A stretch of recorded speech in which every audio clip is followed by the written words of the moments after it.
Hi hello नमस्कार, मी जया पुन्हा एकदा तुम्हा सगळ्यांचं खूप मनापासून स्वागत करते जयाज मराठी रेसिपीमध्ये। तर चॅनलवर खूप दिवसांनी लॉंग व्हिडिओ येते, तर त्याचं कारण तुम्हाला माहितीच आहे। काही दिवसासाठी मी माहेरी गेले होते, त्यामुळे माझं चॅनल लॉंग व्हिडिओ टाकणं झाले नाहीत, पण शॉर्ट व्हिडिओ मी एक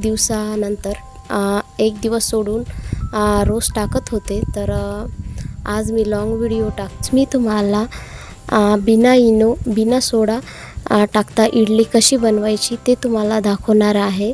तर बऱ्याच बायका इनो किंवा सोडा टाकून इडली करतात, तर ती आपल्याला खाण्यासाठी योग्य नसते, कारण सोडा इनो तरी वापरला तर काही नाही, पण सोडा शरीरासाठी खूप घातक असतो। त्यामुळे मी इथे बिना इनो बिना सोड्याची इडली तुम्हाला करून दाखवणार आहे। तर आता सध्या उन्हाळा आहे, त्यामुळे इडली ही बिना सोड्याची सुद्धा खूप छान फुलते। तर त्यासाठी मी इकडे 4 वाट्या तांदूळ, 1 वाटी उडद डाळ दिवसभर भिजत घातले होते। 6 ते 7 तास मी हे मिश्रण भिजत ठेवलं होतं। आता 6 ते 7 तासाच्या नंतर मी हे मिक्सरला बारीक करून घेते आणि रात्रभर याला सेट होण्यासाठी ठेवते। म्हणजे उन्हाळा आहे, आपल्याला जास्त काही तास लागणार नाहीत, कमीत कमी 8 ते 10 तासामध्ये आपलं इडलीचं बॅटर खूप छान फुलून तयार होते। कारण उन्हाळा असल्यामुळे यामध्ये इनो किंवा सोडा काही वापरायची आपल्याला गरज नाही आहे। जर हिवाळा असला तर आपल्याला काहीतरी वापरावं लागते, पण उन्हाळ्याच्या याच्यात जास्त तापमान असते, त्यामुळे हे पीठ खूप लवकर फर्मेंट होते। तर हे सर्व मिक्सरला बारीक केल्याच्या नंतर आपण छान असं मिक्स करून घेऊ। उडीद डाळ आणि तांदूळ आपले एकसारखे ढवळून घ्यायचे आहेत। आपल्याला दोन्हीचं मिश्रण एकत्र झालं पाहिजे, असं तरच आपलं बॅटर खूप छान असं फुलून तयार होईल। तुम्ही बघू शकता मी इथे काहीही वापरलेलं नाही आहे। जर हिवाळा असला तर तुम्हाला याच वेळेला यामध्ये सोडा किंवा इनो टाकून ठेवावे लागते। तर मी इथे रात्रभर हे मिश्रण असंच झाकून ठेवलं होतं आणि तुम्ही सकाळी उठून बघू शकता खूप छान असं इडलीचं बॅटर फुलून तयार आहे।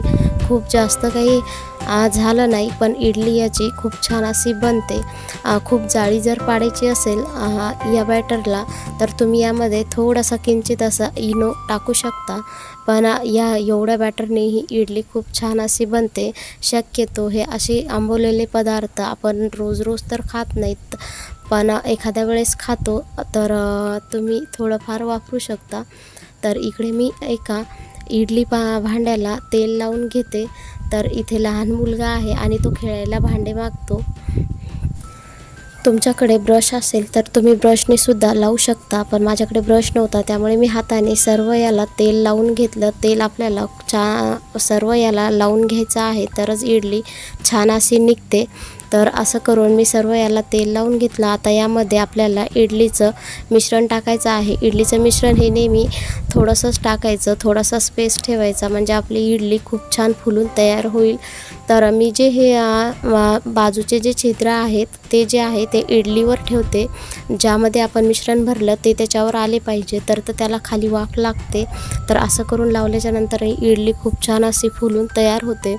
तर तुम्ही बघू शकता मी सर्व मिश्रण सर्व याच्यामध्ये टाकलेलं आहे आणि 10 मिनटासाठी याला वाफ दिलेली आहे। 10 मिनटाच्या नंतर आपण बघू शकतो की इडली खूप छान अशी फुलून तयार आहे। आता तुम्हाला इथे एक ट्रिक सांगते, 10 मिनटाच्या नंतर फक्त इडली होण्यासाठी 10 मिनटंच ठेवायचे। जास्त वेळ ठेवली तर तुमची इडली खूप छान अशी खाली लागून जाईल आणि काढण्याच्या वेळेस खूप कडक होऊन त्याचे काठ जे आहेत ते खूप जास्त कडक होतील। त्यामुळे इडली 10च मिनटं वाफवायची आणि लगेच काढायची। माझ्याच्यानं थोडे जास्त मिनटं ठेवल्या गेली होती आणि ती ओव्हरकुक झाली, त्यामुळे ही अशी तरी बऱ्यापैकी जमली की नाही ते तुम्ही नक्की सांगा। तर यासाठी मी सांबारसुद्धा बनवला होता, तर त्याची रेसिपी हवी असेल तर कमेंटमध्ये नक्की सांगा। तर सांबार, इडली आणि चटणीसुद्धा बनवली होती। तर तुम्ही बघू शकता इडली आपली चांगली बनलेली आहे। उडीदाची डाळ नेहमी थोडी जास्तच घ्यायची, त्यामुळे इडली खायला चविष्ट लागते। आपण पांढरी इडली म्हणून उडीद डाळ खूप कमी घेतो, पण उडद डाळही बरोबर घेतली तर इडली खायला खूप चविष्ट लागते. मी या ठिकाणी टकराची उडदाची डाळ घेतली होती, त्यामुळे इडलीला थोडासा काळपट कलर आलेला आहे, पण इडली खायला खूप छान झाली होती. तुम्हाला मी एक इडली तोडून दाखवते. तुम्ही बघू शकता इडली कुठेही कच्च झालेली नाही आहे आणि अशी आपली इडली बनून तयार आहे. सर्व इडल्या मी ताटामध्ये काढून घेतलेल्या आहेत आणि सांबार ठेवलेला आहे. तर सांबाराच्या रेसिपीसाठी तुम्ही मला कमेंट करा, मी तुम्हाला त्याची रेसिपीसुद्धा नक्की शेअर करेल. तर इडली कशी वाटली ते मला कमेंट करून नक्की सांगा. आणि व्हिडिओ आवडला असेल तर चॅनलला लाईक, शेअर आणि सबस्क्राईब करायला मात्र अजिबात विसरू नका, कारण आपले लवकरच 100 सबस्क्रायबर पूर्ण होणार आहेत. त्यामुळे पटकन चॅनलला सबस्क्राईब करा. बाय.